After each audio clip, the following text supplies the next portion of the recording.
आप भी एक धार्मिक भावना से जुड़े हुए इंसान हो। मैं आज उनको ये कहना चाहता हूँ, आज जो मंदिर की जर्जर हालत हुई है, इस जर्जर हालत के चलते मंदिर में बड़ा हादसा कभी भी हो सकता है। अगर मंदिर की ये बिल्डिंग गिरती है, आप समझो लोगों की भावनाएं, कितनी धार्मिक भावनाएं आहत होंगी। धार्मिक आस्था का केंद्र है यहाँ पर, और इसको जिस लोगों ने नुकसान पहुँचाया, जिनकी कमी की वजह से नुकसान पहुँचाया, उन्हें जो है दंड इसका मिलना चाहिए। क्योंकि टोहाना में एक मंदिर खतरे में है। अगर जानकारों की माने तो 40 वर्ष पहले इस मंदिर की स्थापना हुई थी टोहाना के अंदर।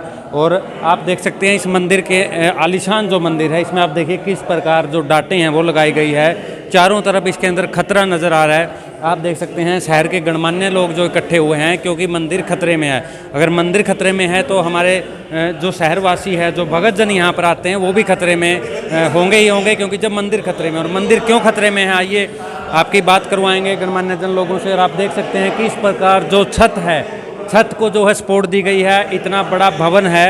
फिलहाल यहाँ पर अब देखना होगा कि किस प्रकार इसका समाधान निकलता है। क्योंकि आप देख सकते हैं पीछे एक गली बनाई गई थी, जिसकी वजह से इंटरलॉक जो गली थी, उसकी वजह से पानी बैठने की वजह से यहाँ पर ये व्यवस्था सारी जो है मंदिर की ख़राब हो गई है। एक तरह आप देख सकते हैं जो वहाँ पर दरारें हैं मंदिर के अंदर, वो आ गई है। और मैं बात करूँगा रामकुमार सैनी जी से एक बार, और फिर जो है मतलब आपको मंदिर का पूरा दृश्य दिखाएंगे। तो रामकुमार जी जो इकट्ठे हुए हैं मंदिर में, क्योंकि मंदिर हम कह सकते हैं खतरे में है, तो जो भगत जन आते हैं वो भी खतरे से खाली नहीं रहेंगे, तो क्या कहना चाहेंगे? ये हमारा प्राचीन मंदिर सपड़ा मोहल्ला वार्ड नंबर 10 में स्थित है। ये काफ़ी पुराना हमारा मंदिर है। मंदिर के बैक साइड एक इंटरलॉकिंग टाइल की एक सड़क बनी थी, जिसमें मेन होल के में या तो रिसाव हुआ या मेन होल का बेड प्रॉपर नहीं था, जिस कारण से वो मेन होल बैठ गया।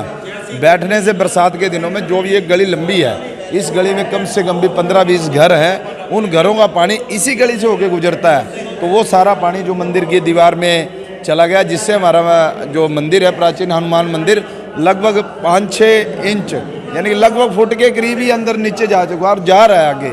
अभी हमने सपोर्टें लगवाई है, नक्शा नवीस को बुलाकर हमने चारों तरफ अपने सपोर्टें लगाई हैं, ताकि इसमें कोई जान माल का नुकसान ना हो। जितना हम इसको रोकने का हमारा प्रयास जारी है, लेकिन मंदिर दिन प्रतिदिन नीचे बैठता जा रहा है। तो क्या लगता है कि जो भगत जन यहाँ पर उनके लिए भी खतरा है? हाँ बिल्कुल, हमने अपील की है, सभी भगत जनों से भी अपील की है कि भाई जब तक मंदिर का रिपेयर का काम चलेगा, अभी इसमें टाइम लगेगा, कोई भी मंदिर के अंदर प्रवेश न करे, आगे या पीछे कोई भी हो। पंडित जी को भी हमने बोल दिया, हमने बाहर के लिए बोला है भी अंदर कोई भी भगत जन ना आए, क्योंकि इसका इस स्थिति में कोई पता नहीं कितना नुकसान हो जाए। तो कोई जान माल का नुकसान सर, इसमें किसका कसूर लगता है? कमी ठेकेदार द्वारा जो ये डाली गई है, इसमें बेड नहीं बनाया प्रॉपर या क्या है, वो तो हमारे इंजीनियर आगे चेक करेंगे, वो बताएंगे इसमें क्या कमी है। लेकिन आज के समय जो कमी है वो पूरी ठेकेदार की है और नगर परिषद प्रशासन की है, क्योंकि जो ये सड़क बैठी है, ये सारा पानी गया है, ये नगर परिषद प्रशासन आगे देखे भाई ठेकेदार की कमी है या अपने टेक्निकल विभाग की कमी है, वो देखे। जी शुक्रिया। तो आप देख सकते हैं, एक बार आपको दिखाना चाहेंगे, आइए आप देख सकते हैं किस प्रकार जो दरारें हैं यहाँ पर ये आ चुकी है, और यहाँ पर खतरे से खाली नहीं है। ये मंदिर जो है आप देख सकते हैं किस प्रकार जो दरारें हैं, और नीचे का फर्श जो है वो बैठ गया है। इतनी जो आलीशान जो भवन है मंदिर का, अब उसमें चारों तरफ से जो खतरा है वो नज़र आने लगा है। और आप देख सकते हैं जैसे रामकुमार सैनी जी जुड़े थे, उन्होंने अपील भी की है कि अभी जो है मंदिर में ना आए, क्योंकि जो खतरा है यहाँ पर बहुत ज़्यादा है। और यहाँ पर एक भगत जी बैठे हुए हैं, उनसे भी 1 मिनट आपकी बात करवा देते हैं। तो आप देख सकते हैं किस प्रकार जो यहाँ पर एक व्यवस्था है। नमस्कार जी। तो सर कैसे हुआ ये, मतलब जैसे खतरा नज़र आ रहा है चारों? ये जब से सड़क बनी है 1 साल होने को है। ये साल में पहली बरसात हुई है, वर्षा का मौसम आया है, इसी में इसका चैम्बर बैठ गया और जो नाली का पाइप था वो टूट कर गिर गया। जो मटेरियल लगाया था वो घटिया था, जो एक भी बरसात ना सह सका, और पूरा ही पूरा पानी 3 दिन का सारा नाली का और बरसात का हमारे मंदिर में समा गया। पूरा मंदिर 6 इंच कम से कम नीचे चला गया, धसक गया, और ये बहुत बड़ा नुकसान हुआ है। और जान माल का ये समझो कि बाबा ने बचाव किया है जो ना हुआ। ये सबसे ज़्यादा लापरवाही प्रशासन की और घटिया मटेरियल की रही, जो इतना बड़ा नुकसान मंदिर का हुआ है। जी, तो कहीं न कहीं लापरवाही यहाँ पर नज़र आ रही है। और आप देख सकते हैं जो गणमान्य जन लोग हैं, आखिर में एक और गणमान्य जन है, उनसे और मैं मिलवाऊँगा। राजेंद्र जी क्या बताना चाहेंगे जैसे प्रधान जी तो क्या बताना चाहेंगे जी जैसे पूरे मंदिर के अंदर दरारें पूरे मंदिर की जो ये आप सारी दुर्दशा देख रहे हो, हम इसके बारे में आप सारा टोहाना मार्ग और सारे धर्म मार्ग में पढ़ाई जाए, इसमें हमारा मिलजुल के सब साथ दें। और जिस कर्मचारी ने और ठेकेदार ने ये जो यहाँ सड़क बनाई है और सीवरेज बनाए हैं, उनके अंदर कोई प्लास्टर नहीं था। जब ये सड़क बनी थी तो 15 दिन बाद ये सड़क बैठ गई थी। हमने दोबारा कमेटी को बुलाया तो कमेटी वालों ने 15 दिन बाद आके ठीक कर दिया। और जो सीवरेज बने उनके अंदर कोई भी प्लास्टर नहीं था, खाली ईंटें लगा के दोबारा चले गए। और बरसात का पानी आया तो आप इसके बारे में बाकी जो है सारा इंटरलॉकिंग की वजह से जो ये सारा पानी सभी दीवारों में जा रहा है। पूरी गली जो ये मेन गली है पुरानी सब्जी मंडी वाली वो भी बैठ रही है। आप हम इनको पत्रकार को ये भी दिखाएंगे, वो भी बैठनी शुरू हो गई इधर के मंदिर की दूसरी तरफ। हम तो हमारी तो यही भावना है, ये धार्मिक उसमें जो नुकसान हुआ है, जो ठेकेदार है, जो भी कर्मचारी इसके बारे में आता है, उनको पूरी उसकी जो है कार्रवाई की जाए। और ये मंदिर की आस्था है पूरी, इसको पूरी की पूरी इंसाफ दिलाया जाए मंदिर को।